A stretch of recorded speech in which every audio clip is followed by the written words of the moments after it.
ప్రతికూల వాతావరణంతో పాటు చీడపీడల దాడులతో 3 ఏళ్లుగా మామిడి రైతులు నష్టాలు చవిచూస్తున్నారు. కాబట్టి ఈ ఏడాదైనా మంచి దిగుబడులను సాధించాలంటే పూత దశ నుంచే సమగ్ర యాజమాన్య పద్ధతులు పాటించాల్సి ఉంటుంది. ప్రస్తుతం మామిడి తోటల్లో పూత ప్రారంభమైంది. ఈ సమయంలో ఎలాంటి చీడపీడలు తెగుళ్లు ఆశిస్తాయి, వాటిని ఏ విధంగా నిర్మూలించాలో తెలియజేస్తున్నారు బెల్లంపల్లి కృషి విజ్ఞాన కేంద్రం శాస్త్రవేత్త డాక్టర్ శ్రవంతి.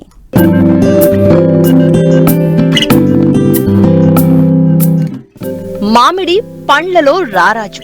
మామిడి పూత నవంబర్ నుండి జనవరి మధ్య మొదలై ఫిబ్రవరి నెల వరకు వస్తుంది. దాదాపు 8 నెలల పాటు చేసే యాజమాన్య పద్ధతులు ఒకెత్తైతే పూత నుంచి కోత వరకు అనగా దాదాపు 4 నెలల పాటు చేపట్టే సమగ్ర యాజమాన్యం మరో ఎత్తు. మామిడిలో పూతంతా ఒకేసారి రాకుండా దశలుగా ఉంటుంది. దీంతో సుమారుగా 1 నెల మొత్తం పూతకాలం ఉంటుంది. పూత ఒకేసారి రాకపోవడం వలన మామిడిలో సస్యరక్షణ చర్యలు చేయడం, కాత సమయంలో వివిధ దశలలో పండ్లు ఉండడం వలన రైతులకు ఇబ్బందులు ఎదురవుతాయి. కాబట్టి పూత, కాత మొదలైన తర్వాత సస్యరక్షణ చేయడం సరైన పద్ధతి కాదు. ఒకవేళ చేసినా దిగుబడులు తగ్గే అవకాశం ఉంటుంది. పూతకు కొన్ని రోజుల ముందు నుండి తోటను గమనిస్తూ సమగ్ర యాజమాన్య పద్ధతులు చేపడితే అధిక దిగుబడులను తీయవచ్చని తెలియజేస్తున్నారు మంచిర్యాల జిల్లా బెల్లంపల్లి కృషి విజ్ఞాన కేంద్రం శాస్త్రవేత్త డాక్టర్ శ్రవంతి. ఉభయ తెలుగు రాష్ట్రాలైనటువంటి తెలంగాణ, ఆంధ్రప్రదేశ్లో మనకు మామిడి అనేది ప్రధాన పంటగా పండించబడుతుంది. మామిడిలో ప్రధానంగా మనకు హెక్టార్కి 3.5 నుంచి 4 టన్నుల వరకు దిగుబడి వస్తుంది. కానీ అదేవిధంగా మనకు దిగుబడి రావడానికి మనం సరైన యాజమాన్యాల పద్ధతులు పాటించాలి. ఎప్పుడైతే మనము మామిడిలో కాత తీసేస్తామో, కాత అనంతరం నెలవారీగా మనం చేపట్టవలసినటువంటి యాజమాన్య పద్ధతులను కరెక్ట్గా పాటించినట్లయితే మనకు దిగుబడి బాగా ఉంటుంది. జూలై నుంచి మనకు అక్టోబర్ వరకు మనకు వర్షపాతం ఉన్నా కూడా మళ్ళీ అక్టోబర్ నుంచి మధ్యలో వర్షపాతం అనేది ఉండకూడదు. ఒకవేళ అక్టోబర్లో వర్షపాతం ఉన్నట్లయితే మనకు పూత అనేది సరిగ్గా ఉండకుండా శాఖీయోత్పత్తి కంటిన్యూ అవుతుంది. ఈ విధంగా శాఖీయోత్పత్తి దశ అనేది మనకు జూలై నుంచి మనకు అక్టోబర్ వరకు ఉంటుంది. మళ్ళీ అక్టోబర్ 2nd వీక్ నుంచి మనకు ఇంటర్నల్ గా మనకు ఈ ఫ్లవరింగ్ అనేది మొక్కలో స్టార్ట్ అవుతుంది. ఇందులో ముఖ్యంగా గుర్తుంచుకోవాల్సింది నీటి యాజమాన్యం. మామూలుగా రైతులు మనకు పూత ఎక్కువగా రావాలని చెప్పేసి అక్టోబర్, నవంబర్, డిసెంబర్లలో నీళ్లు ఎక్కువగా ఇస్తుంటారు. కానీ ఆ విధంగా ఇవ్వకూడదు. ఎప్పుడైతే మనకు అక్టోబర్ 2వ వారం వచ్చినట్లు, అంటే పూతకి 2 నెలల ముందు, అంటే మనకు పూత వచ్చేది డిసెంబర్ 2వ వారం నుంచి అక్టోబర్, కొన్ని చెట్లలో మనకి జనవరి 1వ వారం వరకు కూడా మనకు పూత వస్తుంటుంది. అంటే సరిగ్గా పూతకి ఒక 2 నెలల ముందు నుంచి మనం నీళ్ళని కానీ ఎరువులను కానీ ఆపినట్లయితే మనకు పూత అనేది సరిగ్గా ఉంటుంది మరియు వచ్చిన పూత నిలబడుతుంది. అంటే అక్టోబర్ 2వ వారం నుంచి మనం నీళ్లు ఇవ్వడం కానీ ఎరువులు ఇవ్వడం కానీ కంప్లీట్గా ఆపివేయాలి. ఎప్పుడైతే మనకు పూత కనబడుతుందో అప్పుడు కూడా మనం నీళ్ళు ఇవ్వకూడదు. మనకు పూత కనబడి పూత నుంచి మనకు పింద కట్టేటువంటి సమయంలో, ఆ మధ్య సమయంలో మనము నీళ్లు అనేవి ఇచ్చుకోవాలి.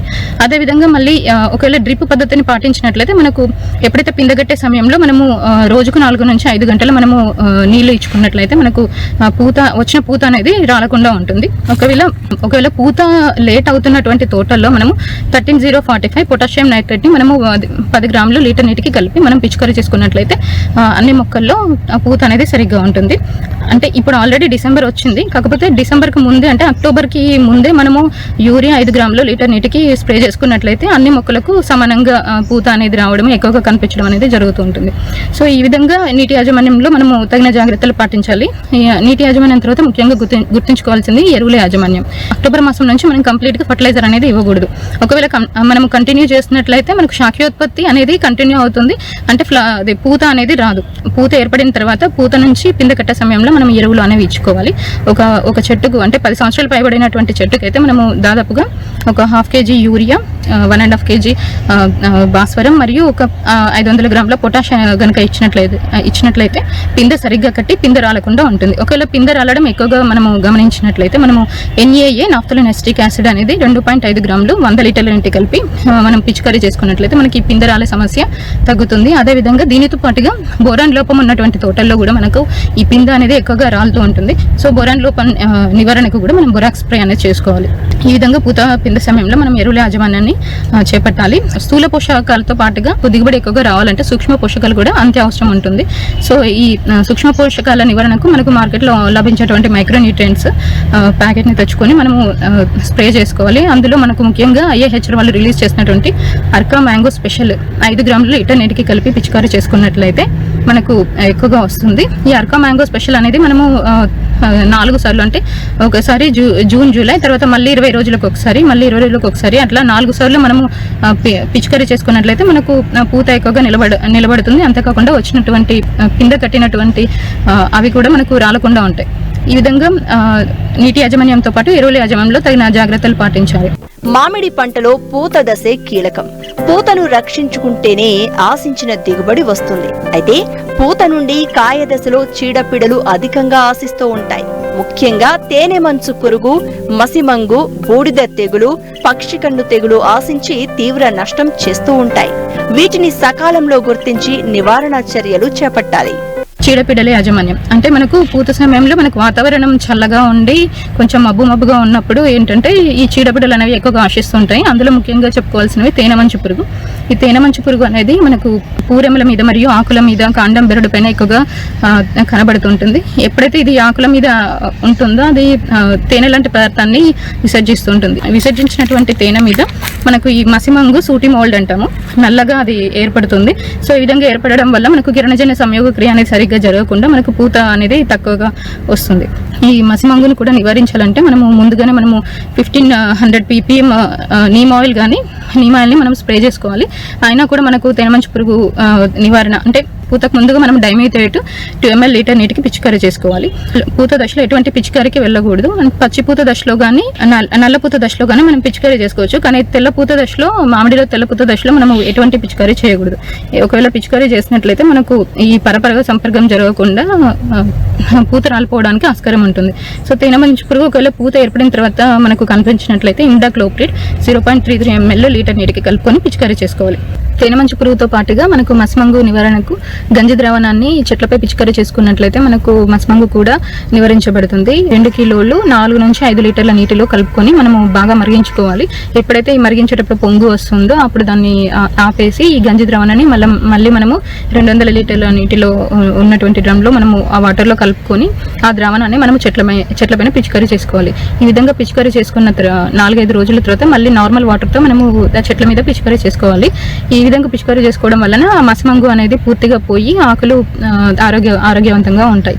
ఈ విధంగా కేవలము మస్మంగు కనిపించినటువంటి చెట్లలోనే కాకుండా రోడ్డు సైడ్ ఉన్న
అనేవి చెట్టు పైకి పాకకుండా ఉంటాయి.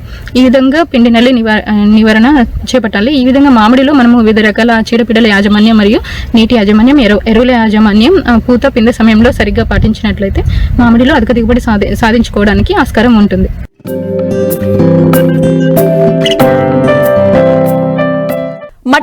ఏ కాలంలో ఉండే సమస్యలు ఆ కాలంలో ఉంటాయి. ఇది మనుషులకే కాదు, మూగ జీవాలకు వర్తిస్తుంది. పాడి పరిశ్రమని తీసుకుంటే వేసవిలో అధిక జాగ్రత్తలు తీసుకునే మన రైతాంగం మిగిలిన కాలాల్లో కొంత నిర్లక్ష్యంగా వ్యవహరిస్తుంటారు. ముఖ్యంగా శీతాకాలంలో పశువులు సరిగా మేత వేయక పాల దిగుబడి తగ్గుతుంది. ఈ కాలంలోనే గేదెలు ఎక్కువగా ఎదకొస్తుంటాయి. కనుక శీతాకాలంలో రైతులు అప్రమత్తంగా ఉంటూ వాటికి అందించే దానాల్లో తగు మార్పులు చేసుకుంటూ సమయానుకూలంగా అన్ని జాగ్రత్తలు పాటించినప్పుడే పరిశ్రమ లాభసాటిగా ఉంటుంది. మరి పాడి పరిశ్రమలో శీతాకాలంలో ఎటువంటి మెలకువలు పాటించాలో చూద్దామా?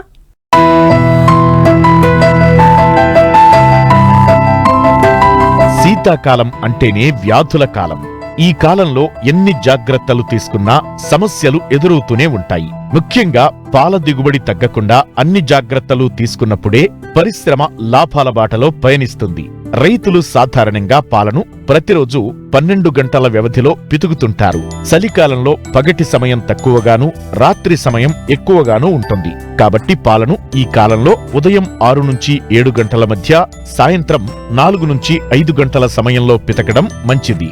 శీతాకాలంలో పశువుల శరీర ఉష్ణోగ్రత తగ్గకుండా చూసుకోవాలి. సాధ్యమైనంత వరకు పశువు శరీరం వేడిగా ఉండటానికి అదనపు ఆహారం ఇవ్వాలి. లేని పక్షంలో మేత సరిగా తినక పాల దిగుబడి తగ్గే అవకాశముంది.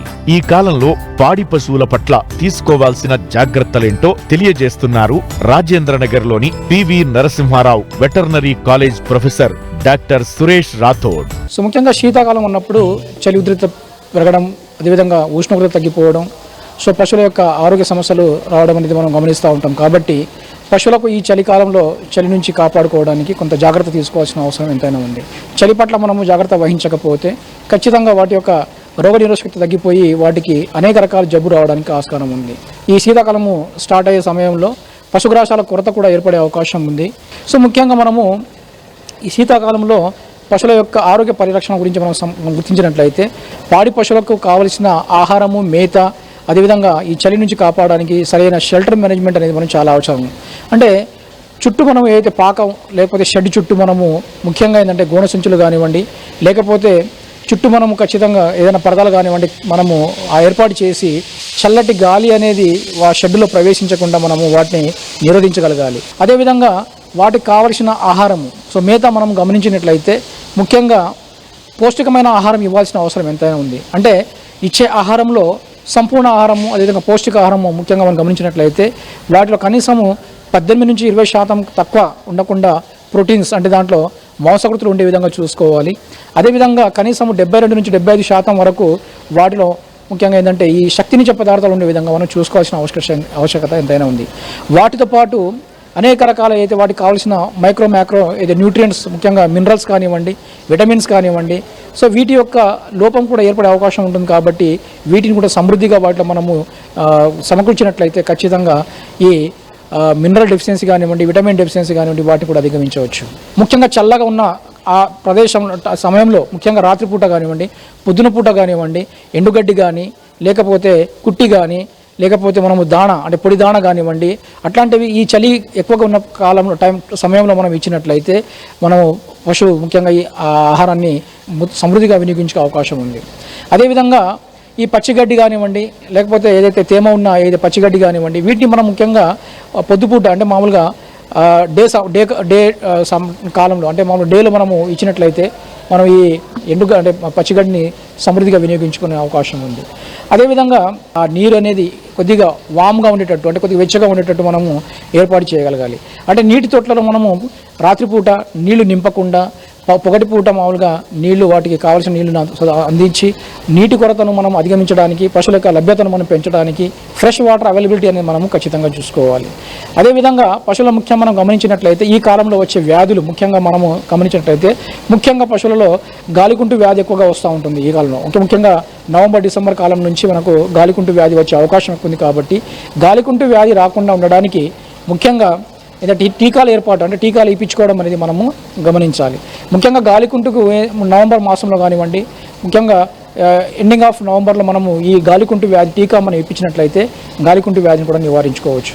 అదేవిధంగా వాటికి ఖచ్చితంగా ఈ కాలంలో డివార్మింగ్ అనేది చాలా చాలా అవసరము. అంటే నట్టల నివారణ కోసము మనం ఖచ్చితంగా ఈ డివార్మింగ్ అనేది చేసుకుంటూ అంటే వాటి అవసరాలను బట్టి పేడ పరీక్ష చేయించుకుని అంటే ముఖ్యంగా మనకు దగ్గరలో వెటర్నరీ డాక్టర్ కానివ్వండి, వెటర్నరీ హాస్పిటల్స్ కానివ్వండి అందుబాటులో ఉంటే ఖచ్చితంగా పేడ పరీక్ష చేయించుకొని వాటి మనం ఇది నట్టల నందు మనం మందులను తాపించినట్లయితే ఖచ్చితంగా ఈ నట్టల నివారణ మనం కూడా చేసుకోవచ్చు. అదేవిధంగా ఎక్కువ పాలు ఇచ్చే పశువులలో ముఖ్యంగా అధిక పాలు దిగుబడి ఉండే పశువులలో మనం గమనించినట్లయితే అంటే ప్రతి పశువుకి కనీసం ప్రతిరోజు ఒక 50 గ్రాముల మినరల్ మిక్చర్ మనము ఆహారంలో కానీ దాణలో కానీ మనం సమకూర్చినట్లయితే వాటికి కావలసిన ఈ మినరల్స్ అనేది అందుబాటులో ఉండే అవకాశం ఉంటుంది. చలికాలము మొదలయ్యే కనీసం ఒక నెల 2 నెలల ముందు మనము అయితే ఈ పశుగ్రాసాల యొక్క కొరతను అధిగమించడానికి ముఖ్యంగా మనము జొన్న వెరైటీ కానివ్వండి, మొక్కజొన్న వెరైటీ కానివ్వండి, లేకుంటే బర్సిమ్ కానివ్వండి, లూసన్ కానివ్వండి, ఇలాంటి వాటిని ఈ కాలంలో మనం వేసుకున్నట్లయితే మనకు వచ్చే అయితే డిసెంబర్, జనవరి, ఫిబ్రవరి మాసంలో మనకు ఈ పచ్చిగడ్డి యొక్క లేకుంటే పచ్చిగ్రాసాల యొక్క కొరతను అధిగమించే అవకాశం ఉంది. పాడి పరిశ్రమ దినదినాభివృద్ధి చెందాలంటే నేటి లేగదూడలే రేపటి పాడి పశువులు అన్న సూత్రాన్ని రైతులు గుర్తుంచుకోవాలి. చాలా మంది రైతులు లేగదూడల సంరక్షణలో అశ్రద్ధ కనబరచడం వల్ల లేగదూడల్లో మరణాల శాతం అధికంగా ఉండి పరిశ్రమ కుంటుబడుతోంది. పాల ద్వారా వచ్చే ఆదాయంతో పోలిస్తే మన దొడ్లో పుట్టిన దూడ పాడి పశువుగా ఎదిగితే వచ్చే లాభమే అధికం. మరి లేగదూడలు మంచి పాడి పశువుగా అందిరావాలంటే చలికాలంలో తీసుకోవాల్సిన జాగ్రత్తలేంటో ఇప్పుడు చూద్దాం. సో దీంతో పాటు ముఖ్యంగా ఈ చలికాలంలో దూడల పెంపకం పైన కూడా ప్రత్యేక శ్రద్ధ వహించాల్సిన అవసరం ఎంతైనా ఉంది. ఎందుకంటే కాబట్టి దూడలకు ప్రత్యేకమైన గదులు ఏర్పాటు చేసి వాటికి కింద మనము గోనె సంచులు కానివ్వండి, లేకపోతే వరిగడ్డి కానివ్వండి, అంటే వెచ్చదనానికి మనం వెచ్చదనం కల్పించడానికి వరిగడ్డి కానివ్వండి ఏర్పాటు చేసి దానిపైన దూడలు మనం పెట్టినట్టయితే ఖచ్చితంగా దూడలు ఈ చలి నుంచి కాపాడుకునే అవకాశం ఉంది. అదేవిధంగా చుట్టూ దూడ యొక్క షెడ్ చుట్టూ కానివ్వండి, దూడల యొక్క పెన్స్ ఎత్తుంటే ఆ పెన్స్ చుట్టూ కానివ్వండి ఖచ్చితంగా గోనె సంచు కానివ్వండి, లేకపోతే మనం తట్టలు ఏర్పాటు చేసి వాటికి వెచ్చదనాన్ని మనం ఏర్పాటు చేయాలి. అదేవిధంగా దూడలు ముఖ్యంగా వాటికి కావలసిన ఏదైతే పాలు అంటే తల్లి నుంచి కనీసం వాటి యొక్క శరీరంలో 10వ వంతు పాలను ఖచ్చితంగా తల్లి నుంచి మనం సమకూర్చాలి. తల్లి నుంచి మనము వాటికి ఏర్పాటు చేయగలగాలి. దూడ 4వ రోజు ఉన్నప్పుడు దాని యొక్క వయసు 4 రోజులు ఉన్నప్పుడు దానికి విటమిన్ ఏ ఇంజెక్షన్ ఇచ్చుకుంటూ విటమిన్ ఏతో పాటు 3 రోజులు మనము యాంటీబయాటిక్ పౌడర్ ఎలాంటి మనము ఒకటి తాపించినట్లయితే వాటిలో కాఫ్ స్కోర్ అయితే మనం తెల్లపాడు అంటామో వాటిని కూడా నివారించడానికి అవకాశం ఉంది. అదేవిధంగా దూడ 7వ రోజు నుంచి 10వ రోజు వయసు వచ్చినప్పుడు దానికి ఖచ్చితంగా మనము పైపర్జిన్ అడిపేట్ కానివ్వండి, సో పైపర్జిన్ హైడ్రోక్లోరైడ్ కానివ్వండి, ఇలాంటి నట్టల మందు నివారణ అయితే నట్టల మందు ఉందో వీటితో మనము డివార్మింగ్ చేసినట్టయితే చాలా వరకు వాటిలో ఏంటంటే ఈ నట్టలను మనం నివారించవచ్చు. అంటే ముఖ్యంగా ఆ మొదటి కాలంలో అంటే మొదటి వయసులో వచ్చే ఈ అయితే నట్టల బెదడని మనం నివారించడానికి అవకాశం.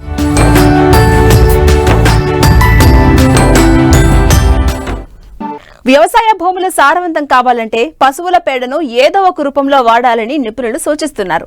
సంప్రదాయ వ్యవసాయ పద్ధతుల నుండి ప్రకృతి వ్యవసాయ పద్ధతుల వరకు పశువుల ఎరువు దగ్గర నుంచి పంచగవ్య, అమృత్పాణి, జీవామృతం వరకు అన్నింటిలోనూ మోతాదు మారినా పేడ వాడకం మాత్రం తప్పనిసరి.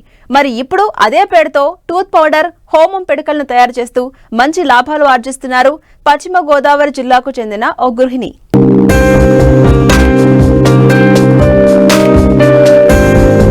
ఇంట్లో పాడి పశువులు ఉంటే ఇల్లాలికి ఒంటి నిండా పనే కాదు, చేతిలో డబ్బులు కూడా ఉంటాయి.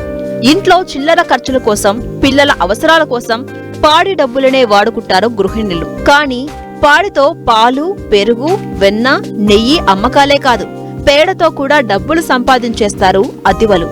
ముఖ్యంగా ఆవు పేడకు ఇటీవల డిమాండ్ పెరిగిన కారణంగా అదివలు ఇంట్లో ఉండే ఆవు పేడను అవతల పారేయకుండా ఆవు పేడనే ఆదాయ వనరుగా మార్చుకున్నారు. అలా ఆదాయ వనరుగా మార్చుకున్న వారిలో పశ్చిమ గోదావరి జిల్లా ఆచట్ట గ్రామానికి చెందిన చిలకూరు సత్యవతి ఒకరు. 8 ఏళ్లుగా దేవి ఆవులను పెంచుతూ వాటి నుంచి వచ్చిన వ్యర్థాలతో పలు ఉత్పత్తులు తయారు చేసి అమ్ముతూ లాభాలు ఆర్జిస్తున్నారు. అంతేకాదు తనతో పాటు 10 మందికి ఉపాధి కల్పిస్తున్నారు. పూర్వం నుంచి మాకు గేదెలు ఆవులు కలిపి ఉండేయండి. గత 8 సంవత్సరాల నుంచి మేము పూర్తిగా కూడా మొత్తం ఆవుల్ని, దేశీ ఆవుల్ని పెంచడం జరుగుతుందండి. మా దగ్గర గిరి జాతి ఆవులు ఉన్నాయండి, తర్వాత ఒంగోలు ఉన్నాయి, పొంగనూరు పెంచుతున్నామండి. మొత్తము మా దగ్గర దాదాపుగా 20 ఆవులు ఉన్నాయండి. దూడలు అయితే ఇంకా ఎక్స్ట్రా ఉంటాయి. మేము ఆవు నుంచి మనము వినియోగించుకోవడం తెలియాలి కానండి, ఆవు నుంచి వచ్చే ప్రతిదీ కూడా అమృత తుల్యమేనండి. మూత్రాన్ని వచ్చేసి పంచగవ్యాలకి, వాటికి కషాయాలకి వాడతామండి. తర్వాత పాలన్నీ కూడా కాచేసి మజ్జిగ చేసి వెన్న తీసి నెయ్యి కాచి నెయ్యి అమ్ముతామండి. తర్వాత వచ్చేసి మజ్జిగనేమో జనాలకి అందరికీ ఇవ్వడము, మిగిలిన మజ్జిగతో వ్యవసాయం చేస్తున్నామండి. అసలు దేన్ని కూడా మేము వేస్ట్ అనేది చేయట్లేదండి. పేడ వచ్చేసి అంతా కూడా మేము చాలా జాగ్రత్తగా దాన్ని కలెక్ట్ చేసి పిడకలు చేసండి పౌడర్ చేసి దాన్ని పళ్ళపొడిగా విక్రయించడం జరుగుతుందండి. అలాగే మేము ధూపానికి, హోమానికి కూడా, హోమంలో వేస్తే కూడా చాలా మంచిదండి ఈ పిడకలు.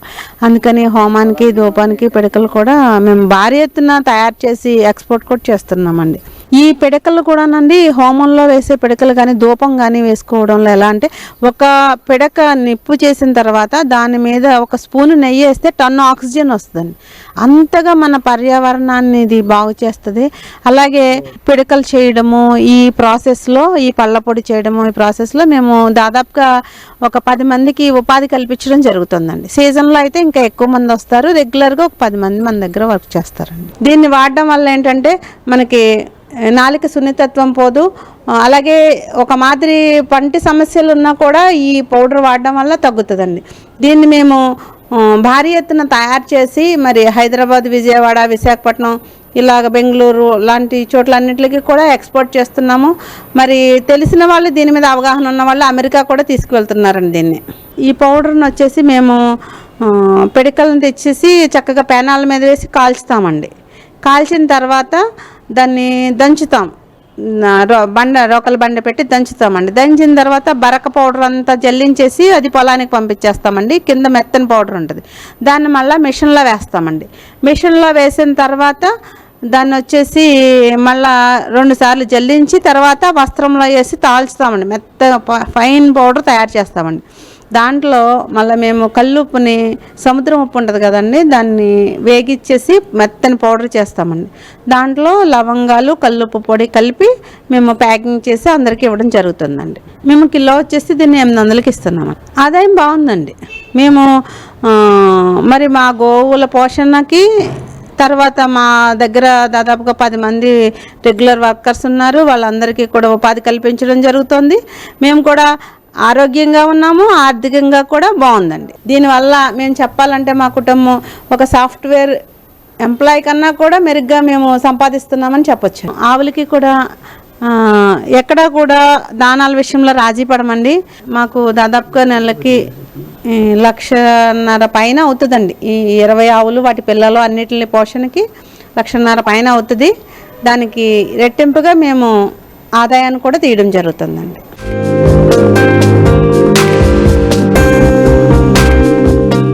మరిన్ని ఆసక్తికరమైన విశేషాలతో ప్రతిభా బయోటెక్ కోకోలి సమర్పించు మరియు సమర్పిస్తున్న వారు పర్ఫెక్ట్ మట్టి మనిషి కార్యక్రమంలో మళ్ళీ కలుసుకుందాం. అంతవరకు సెలవు, నమస్కారం.